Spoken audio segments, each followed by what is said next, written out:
আজকে স্টাফে কর্মবিরতিতে গেছে, সবকিছু ঠিক আছে, কিন্তু কেন সাধারণ মানুষের উপরে হামলা করলো? সাধারণ মানুষের কি অপরাধ ছিল? তারা তো চিকিৎসা নিতে আসবে।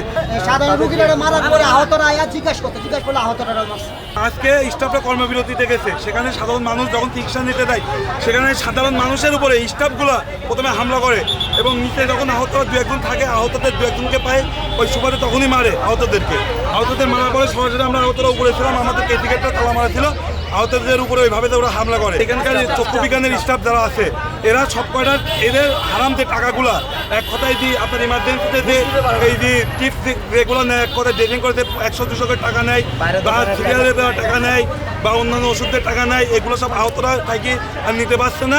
আহতরা সেই সিন্ডিকেটগুলো ভাঙিয়ে দিচ্ছে। এখানে আহতরা চিকিৎসার অভাবে নিজের গায়ে পেট্রোল মারে আগুন ধরাই দিতে লাগছিল। আহতরা নিজেরা ট্রিটমেন্টের অভাবে আজকে স্টাফে কর্মবিরতিতে গেছে, সবকিছু ঠিক আছে, কিন্তু কেন সাধারণ মানুষের উপরে হামলা করলো? সাধারণ মানুষের কি অপরাধ ছিল? তারা তো চিকিৎসা নিতে আসবে। এই সাধারণ মানুষের টাকায় এই স্টাফরা চলে, কেন এরা সাধারণ মানুষের উপরে হামলা করলো?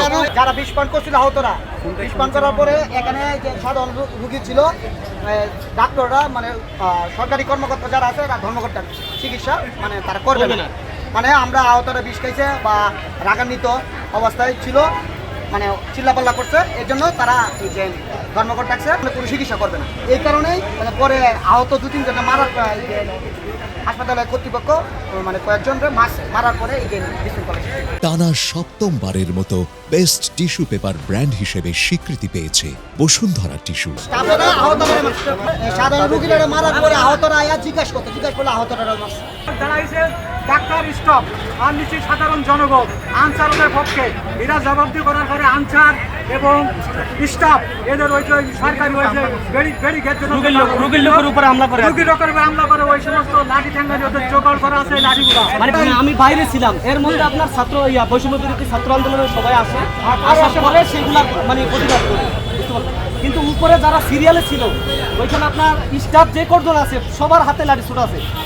মানে আপনার একজন মুরব্বী, আপনার বয়স আনুমানিক 65-70 হবে, সাদা পাঞ্জাবি পরা, ওনার 100 টাকার জন্য নাকি আপনার এই আনসারের টাকাটা দেয় নাই, আনসারের 100 টাকার জন্য ওই মুরব্বীর গায়ে এমন মারা মারছে, আমি নিজের চোখে আমি এদিকে যাইতে পারি নাই।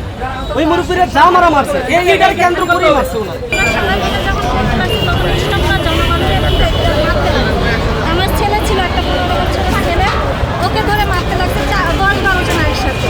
তখন আমি ঠেকাইতে চাই না, আমি তাও আমার ছেলেকে ছাড়ে না, স্টাম্প দিয়ে মুখ পর্যন্ত পিটাইছে আমার বড় ছেলেটাকে। এখন আমার রুগীটা নিয়ে আমি চিকিৎসা করি।